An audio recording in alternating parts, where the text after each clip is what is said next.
कभी सोचा है कि दिन के आखिर में जब आप थक हार कर बैठते हैं तो क्या महसूस होता है?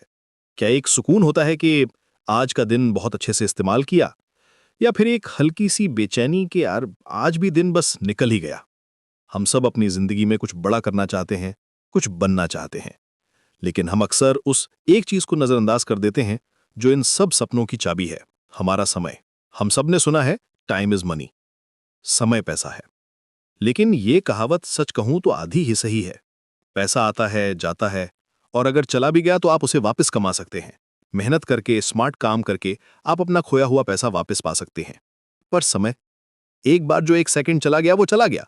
दुनिया की कोई ताकत, कोई दौलत उस बीते हुए पल को वापस नहीं ला सकती। यही एक चीज है जो दुनिया के हर इंसान को बराबर मिली है। चाहे कोई अमीर हो या गरीब, हर किसी के पास दिन में 24 घंटे ही होते हैं। फर्क सिर्फ इस बात से पड़ता है कि कौन उन 24 घंटों का इस्तेमाल कैसे करता है। सफलता इस बात पर निर्भर नहीं करती कि आपके पास कितना समय है, बल्कि इस बात पर निर्भर करती है कि आप अपने समय का मैनेजमेंट कैसे करते हैं। जरा एक पल के लिए सोचिए, आपका दिन जाता कहां है? सुबह उठने से लेकर रात को सोने तक आप अपना समय कहां लगा रहे हैं? कितना समय आप कुछ नया सीखने में, अपनी स्किल्स को बेहतर बनाने में, या अपने सपनों की तरफ एक कदम बढ़ाने में लगा रहे हैं? और कितना समय बस यूं ही सोशल मीडिया स्क्रॉल करने में, घंटों तक वेब सीरीज देखने में, या उन चीजों पर बहस करने में निकल जाता है जिनसे आपकी जिंदगी में कोई फर्क नहीं पड़ने वाला? ये सवाल किसी और के लिए नहीं, आपके अपने लिए है। ये एक तरह का पर्सनल ऑडिट है। जैसे एक कंपनी अपने पैसों का हिसाब रखती है, वैसे ही हमें अपने समय का हिसाब रखना होगा। क्योंकि आप आज अपना समय जहां इन्वेस्ट कर रहे हैं, वही आपका कल बनाएगा। अगर आप आज सीखने में इन्वेस्ट कर रहे हैं, तो कल आप ज्ञानी बनेंगे। अगर आप आज अपनी सेहत पर इन्वेस्ट कर रहे हैं, तो कल आप स्वस्थ रहेंगे। और अगर आप आज अपना समय सिर्फ मनोरंजन और फालतू की चीज़ों में बर्बाद कर रहे हैं, तो कल आपके हाथ में सिवाय पछतावे के कुछ नहीं होगा। अक्सर हमें लगता है कि अरे अभी तो बहुत टाइम है, कल से करेंगे। लेकिन ये कल कभी नहीं आता।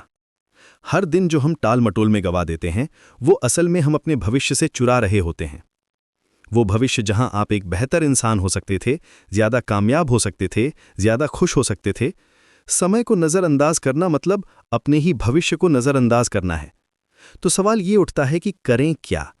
शुरुआत छोटी होनी चाहिए।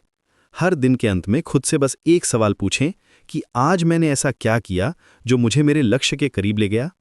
जरूरी नहीं कि आपने कोई पहाड़ तोड़ दिया हो।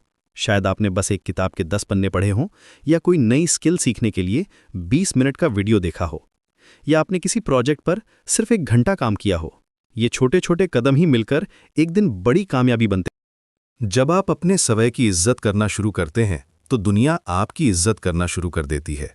जब आप अपने हर घंटे को कीमती समझने लगते हैं, तो आप उन चीज़ों को अपनी ज़िंदगी से निकालना शुरू कर देते हैं जो आपका समय बर्बाद करती हैं। आप उन लोगों से दूर होने लगते हैं जो आपके समय की कद्र नहीं करते। आप ना कहना सीखते हैं। याद रखिए, समय बहता हुआ पानी है। आप उसे रोक नहीं सकते, लेकिन आप उसकी दिशा ज़रूर बदल सकते हैं। आप ये तय कर सकते हैं कि ये पानी आपकी ज़िंदगी के बंजर खेतों को सींचेगा या बस यूं ही बहकर बर्बाद हो जाएगा। तो आज, अभी, इसी पल एक फैसला कीजिए। अब और समय बर्बाद नहीं करना है, अब समय बनाना है। उन चीज़ों के लिए समय बनाना है जो आपके लिए मायने रखती हैं। अपने सपनों के लिए, अपने परिवार के लिए, अपनी सेहत के लिए, और सबसे ज़रूरी, अपने खुद के लिए। घड़ी की टिक टिक को एक डेडलाइन की तरह मत देखिए, उसे एक मौके की तरह देखिए। हर टिक टिक आपको एक नया पल दे रही है, कुछ नया करने का, कुछ बेहतर बनने का। तो उठिए और अपने समय को कंट्रोल कीजिए, क्योंकि जिसने समय को कंट्रोल कर लिया, उसने अपनी जिंदगी को कंट्रोल कर लिया।